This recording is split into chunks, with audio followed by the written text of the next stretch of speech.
everyone! Welcome to our second ever Beef Advocacy Canada live stream. We are enjoying a beautiful morning here in southern Alberta on horseback, and we are checking calves at the Antelope Butte Ranch with rancher Jim Lynch Staunton. So actually we're lucky enough right now, we've come across a new calf, so I'm just gonna flop the camera around so you guys can take a look. Oh, hold on. There we are. We're a little bit ahead of schedule, but that's okay.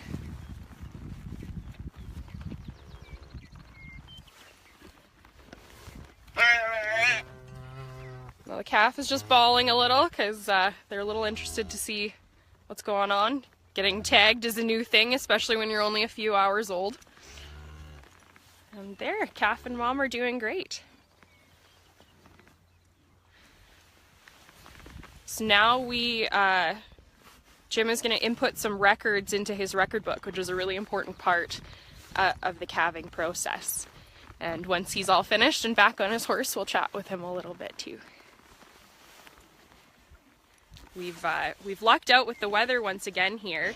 It's a beautiful, beautiful morning, and we are just a little bit north of Pincher Creek out in this area, so right in the foothills.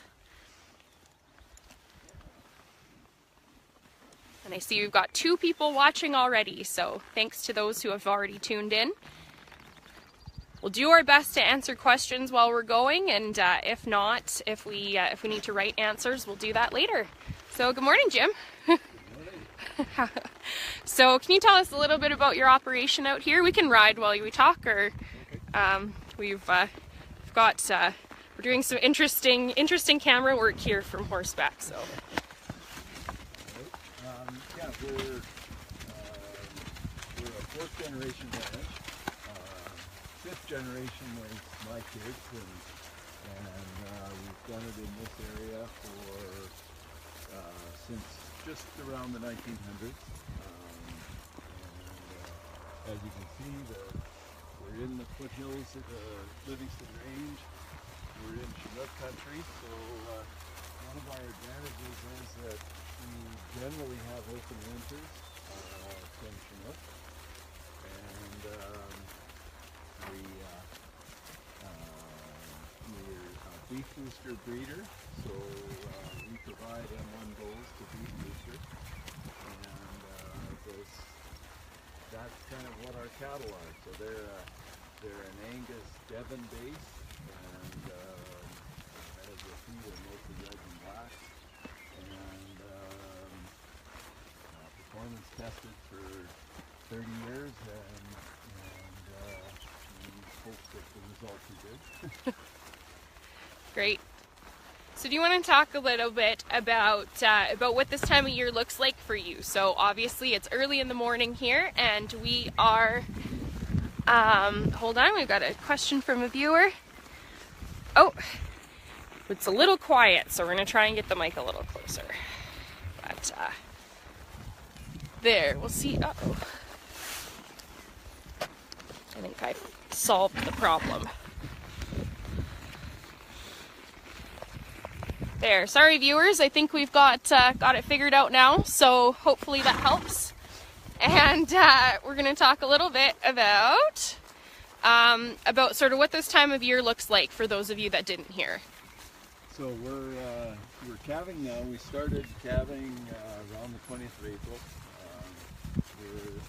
Of course, so right now we're just into the start of our 2nd cycle, so things have slowed down quite a bit. And most of our farming, we do have a little bit of farmland that we grow for our food. Most of that is all done now, and we're just getting ready to get branding done and fencing done and all the other things we need to do to get the cattle out and away from where they've been calving. Okay. So again, we've, as we know, it's 7:30, and you and I have been out here for maybe half an hour before this. So how about you describe kind of your schedule on a typical day, and we'll see a little bit more of that later on. But during calving, our calving routine is we'll have one person per herd. We usually have 2 calving herds. Check first thing in the morning and last thing at night. And because we're a seed stock producer, we have to take a tremendous amount of records. So we'll weigh and tag the calves that were found in the morning. In midday, 2 guys will come out on side by side and catch the calves and weigh them and put on their management tags. If there's feeding to be done, we'll get that done in the morning. Right now, we stopped feeding the cows about 3 weeks ago. We still have cattle in a feedlot that are getting fed. So as you can see, the grass is coming along pretty nicely now, but it's about 3 weeks later than normal. And we're enjoying calving on green grass and in good weather. For sure. So, you know, we've seen, on our last live stream, we did a tour. I guess first we'll explain what we're doing here. We had a heifer this morning that unfortunately lost her calf in the night, and so we're going to bring her back to the ranch and attempt to graft another calf onto her so she'll serve as a foster mom. So I believe that's what we're doing right now. We're looking for her? Nope. Oh, okay. No, we won't do that till later. Okay. We'll continue with the check for now, and then what we'll attempt to do, or maybe I'll get someone else to do it, is to put the dead calf on a sled behind the side by side and lure the cow in, following her dead calf. And we've had pretty good success with that, and if we have very motherly cows, that works really well. Right. And it's a lot quieter and a lot less of a fight to get a cow to follow her calf in rather than trying to chase her away from the dead calf. Right. So we'll do that maybe in about an hour. See how the morning goes. For sure. Yeah, nothing's ever a guarantee. So.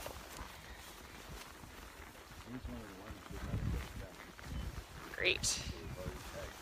Yeah, that's right, we have. So, great, we are back live. Excellent. And Kate's joined us. Good morning, Kate. So what we were just talking about a second ago here is we have a cow, or we have one of the heifers that had this morning, and she is actually, if you see, it's a little gross, but she's eating her placenta. And do you want to maybe explain why she's doing that, Jim? Well, no one's really sure why they do that. There's a lot of theories. I always was taught when I was young that they do that so that food source isn't around for the predators.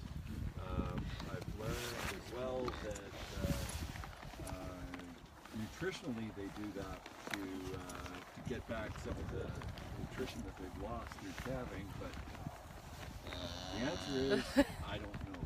But that's our theory. We think it's got something to do with trying to gain back some of the nutrients that they've lost through calving. Well, it's as good a theory as any, but yeah, that explains what's going on there. So if you're ever out in the pasture and you see a cow that's just calved eating something kind of slimy, that's what it is. So we're just coming up on top of another ridge here. I apologize if the sound quality isn't great or we're a little shaky. Horseback videography, I guess, is a new skill set of mine. So we're learning a few things along the way. But there's certainly worse views to have.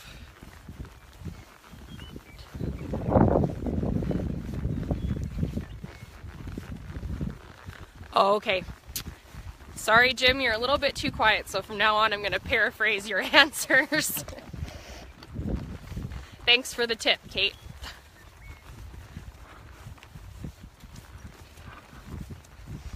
That might be too just the distance and the fact that we're traveling on horseback, but that's kind of part of what ranching tradition out here. Do you want to maybe talk about that a little bit, about how you use your horses and why it's important?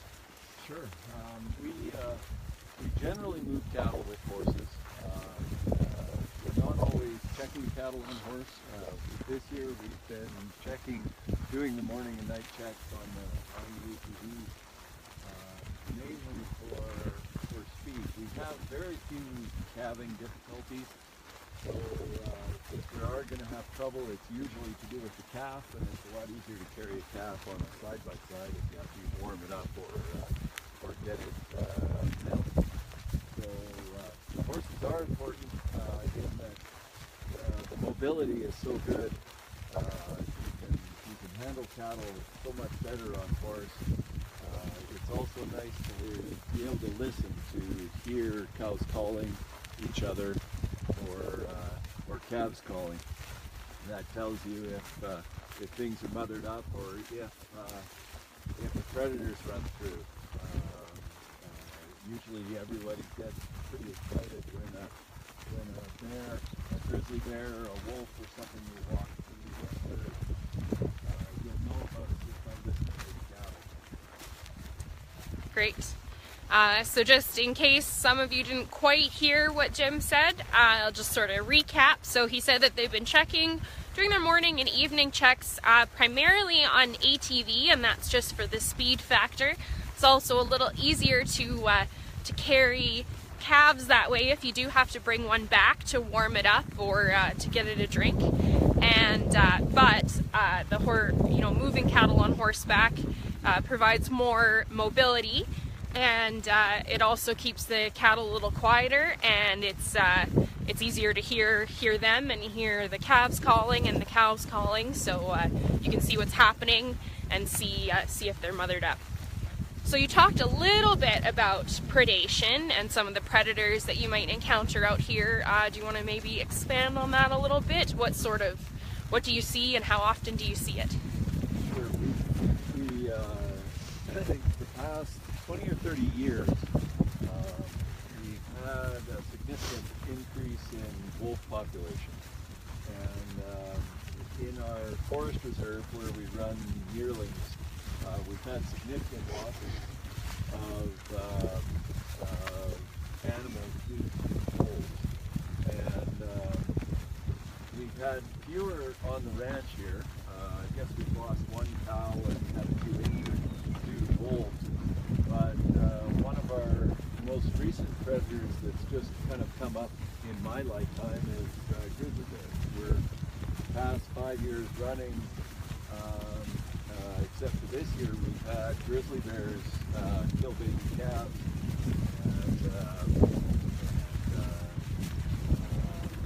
as they become, their population, as they're increasing, their population has come that we get to deal with grizzly bears now as well.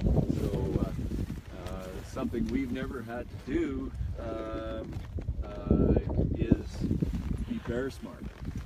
Now we're having to worry about how we deal with our garbage, what we do with our chickens in the yard. So we've got to think about protecting our livestock from grizzly bears and ourselves. We all are starting to carry grizzly or bear spray now, and when we go fencing, and it's just another thing we get to deal with now when we're out in grizzly bear country. Grizzly bears are coming to our country. Yeah. So sorry, Amanda, I know that you're having a little trouble hearing too, so I'm just going to keep paraphrasing. Let me know if you can hear me, and if not, then we will deal with that as we go. But we've just come across another calf here, and Jim is tagging it. And while he's doing that, I'll explain a little bit about what he just talked about. So they have had some issues with predation. Oh, easy, Mum. They have had issues with predation. They've traditionally dealt with wolves, and now just in the last couple of years they've been dealing with grizzly bears that have come into this territory. So they've had to be a little bit more bear smart when it comes to their own practices on the ranch, and they've also been carrying bear spray when they're out checking things. So can maybe somebody on the line just let me know if you can hear me now, and let's make sure it's not an issue with all of our sound and just the fact that there's a little bit of wind, so that might be why you can't hear Jim if he's far away from me. Emily or Kate, Amanda. Excellent. Thank you, Kate. So last time I did this, I had a helper with me, but we had to travel a little bit farther, so I came solo. So I appreciate your help. So I think that's how we'll just keep doing it. It's certainly no fault of Jim's. It's just the fact that we're on horseback and a little bit farther away from each other. So let's see what else. Does anybody have any questions yet? Hi, Stacy. Thanks for joining us. We've got 8 viewers, so glad we've got some early birds with us.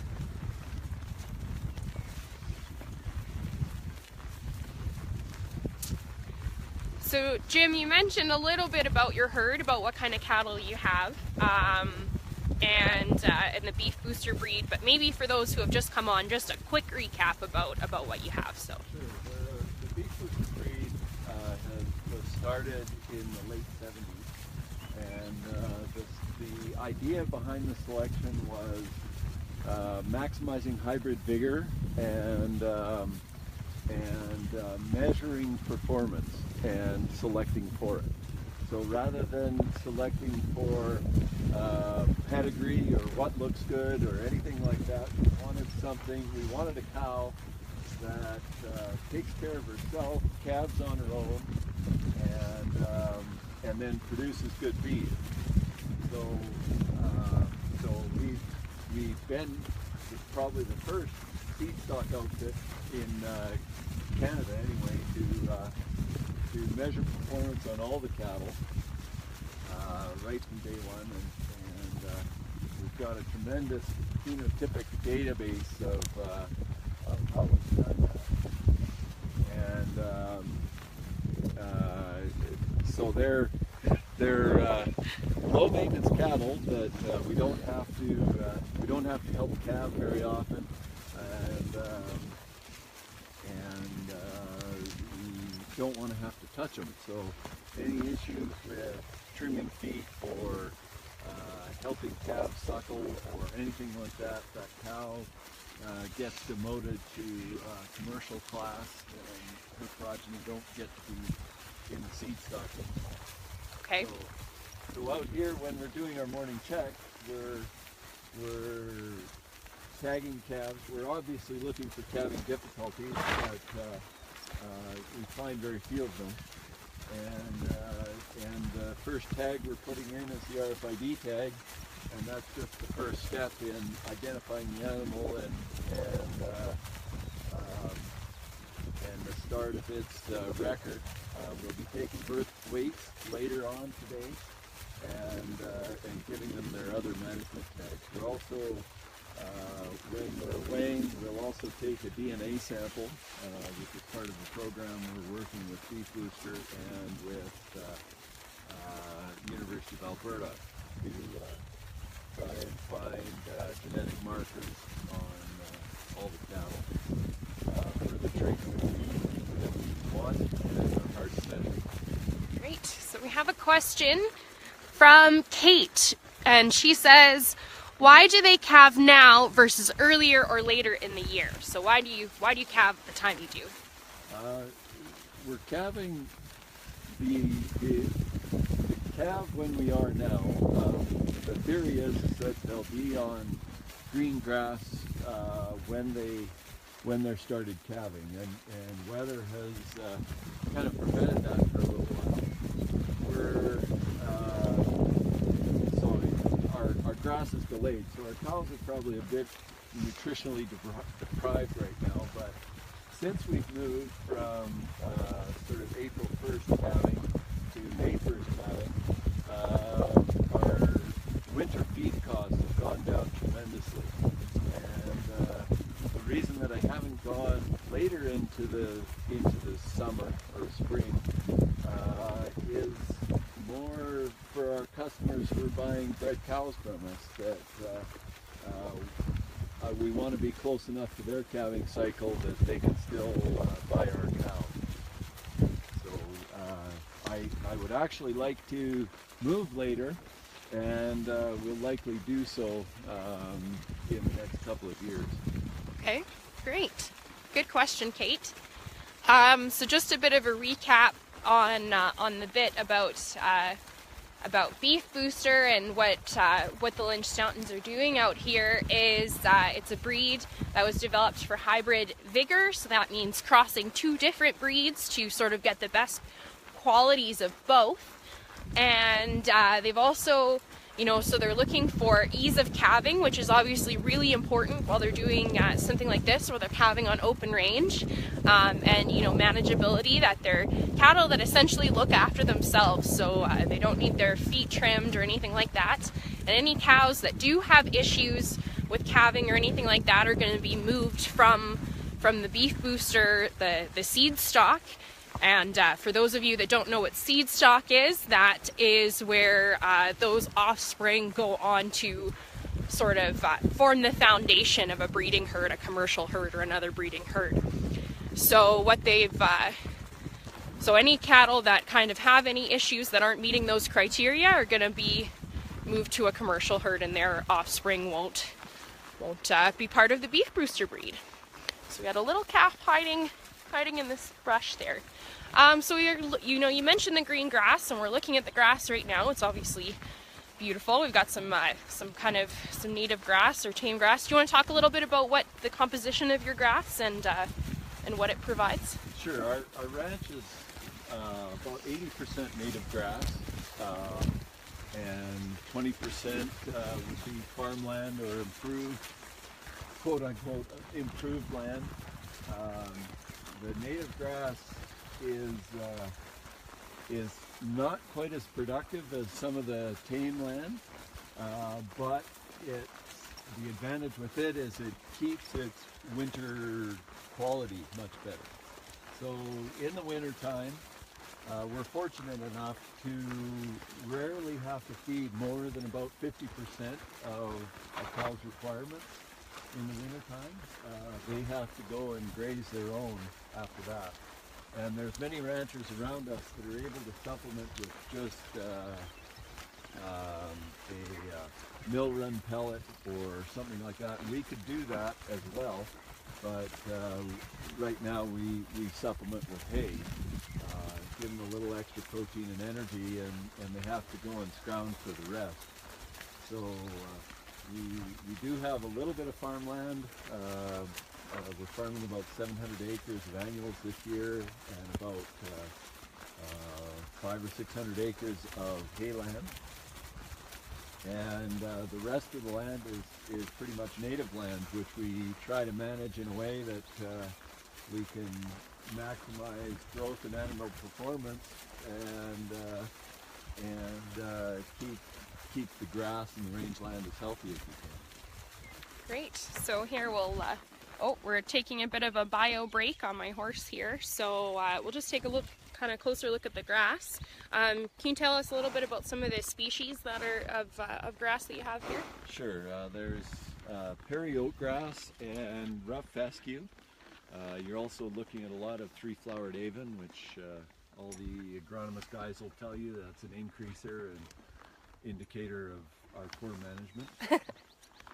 There's also cinquefoil. You'll see lots of those little bushes around, and the cinquefoil is an increaser as well. But we've observed that cattle are very careful at eating the tops and the seed heads off the cinquefoil in the wintertime.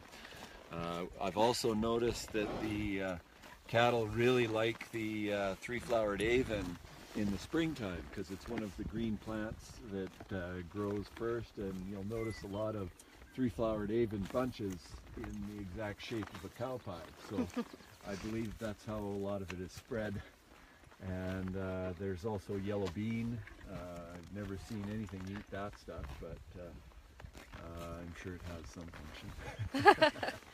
Okay, so just a bit of a recap. We have rough fescue, three-flowered avon. What else there? Prairie oatgrass. Prairie oatgrass and cinquefoil. Cinquefoil. There we go. So the grass in kind of my country is a little bit different from this, so I'm not familiar with all these species, but great to know. So we have 5 people on now. I'm going to switch around here for a sec and give my little spiel again for those of you just joining us. So hi, I'm Stina and I'm with Beef Advocacy Canada. For those of you who don't know what we do, we are a group that provides online training for producers and consumers to talk about the beef industry, the Canadian beef industry, and how beef is raised here. And we also look to be a forum where people can ask questions and get some answers about things they might not know about. So again, we're here today with rancher Jim Lynch Staunton on the Antelope Butte Ranch. We are just outside of Pincher Creek, and obviously beautiful, beautiful country in the foothills of the Rocky Mountains. And we're traveling horseback this morning, so we've got a big pasture to cover. So I'm going to switch back around here. I'm trying to drive and film at the same time, so apologies for any issues. And we're just taking a look through the brush here to see if we have any new calves hiding. So we've tagged about 5 calves this morning, 6? 6 calves, yeah. So that's a pretty big morning for you, hey? So you mentioned that you're on your 2nd cycle, so that means the animals that were bred kind of in the 2nd heat cycle when they were out with the bull. So can you tell us a little bit about what your 1st heat cycle looks like and how that differs from what we see now? Yeah, in the 1st heat cycle, we had about 3 weeks of 25, 26 calves a day. Our peak day this year was 39 calves. And so it's a lot more fast and furious, and we got a tag here, but we just had to double check. Morning, calf. So the 2nd cycle on our calving season is quite a bit slower. We're down at around 10 calves a day, and so to have 6 in the morning is a little unusual for this time of year, but we might not have any more the rest of the day too. Yeah. We normally calve around 80% in the 1st cycle. This year was a lot slower. We're at about 72% in the 1st cycle. And I'm not sure, I think that's got to do with nutrition last year that we didn't provide, and I think we've had some bull issues on our heifers. They seem to be a lot slower this year than previous years. So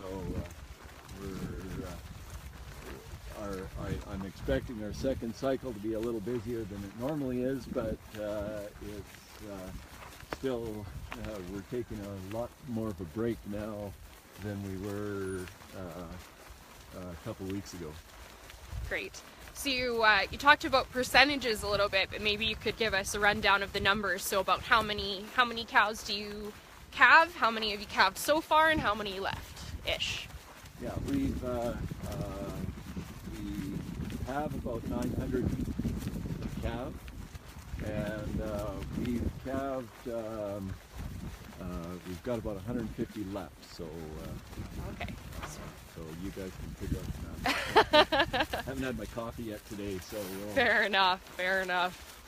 No, we can definitely do that. Looks like we've got another question. Oh, so we have somebody that shared the video, so thanks Kate and whoever else did, and it looks like Cole has joined us. Good morning, Cole. So anybody have any questions that's on the line? You know, there's 6 of you, and we're hoping that more people get a chance to watch this later, and any questions you have then will be answered too. But we really like doing this live and giving you a taste of what things really look like out here. So any questions, we'll take them now, and we're just gonna cross a little divot here and take a look at another pair, see if this calf is new or not.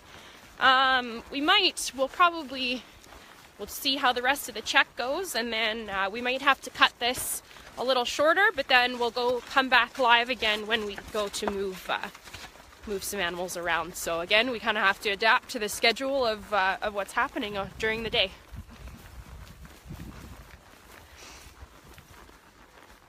Oh, we do. We have a newbie. So this calf was born overnight. I'm just not going to get too close because I'm sure his mom has never seen a selfie stick before. I don't think she cares about a selfie stick. Still. But yeah.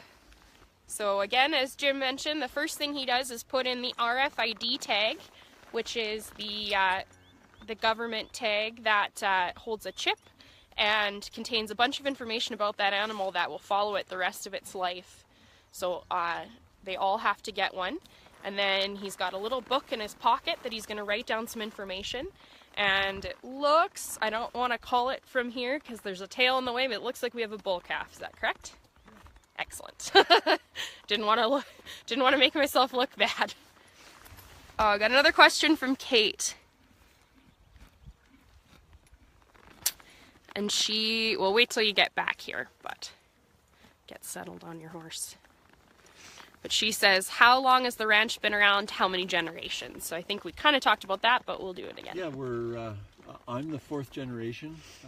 We've been ranching in this area since about the 1900s.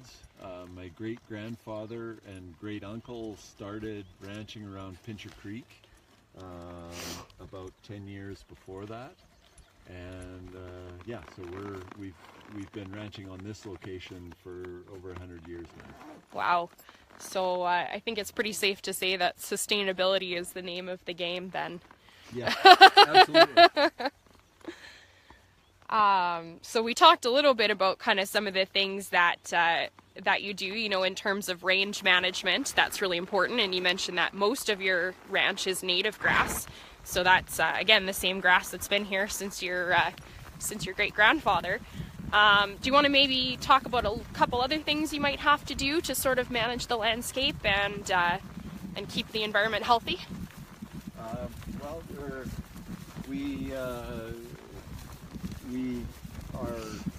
rotationally grazing. Our rotations aren't as intensive as probably we could or we should. We attempt to rest the land as much as we can. Our native grass usually only gets grazed once a year, so it does get almost a year to rest whenever we do graze it. And unfortunately during calving is probably when we have the worst sort of grass management because we're limited by our time and trying to move pairs around, baby pairs that don't move as well, and all the other things that we have to do in the spring. So we're kind of grazing quite extensively right now until branding's done, and then once that's done, we'll start to rest the land that we're calving on right now, and let it start to recover for next year. Great. So we're coming up to a gate here that Jim's going to be nice enough to open, so I don't have to get off. But I'll just kind of recap for you guys before we ride through this gate here. So he mentioned that they do graze rotationally, which is really important to both for the cattle to make sure that they're getting the nutrients they need, and for the grass to keep it healthy. This is their most intensive grazing period of the year, just because they're calving, and you know, it takes up a lot of ranchers' time just to continue to keep checking those new cows and calves and to keep them healthy. And so they are grazing a lot right now, but they do try to make sure that they rest, especially the native grass in between years, and make sure that it stays healthy.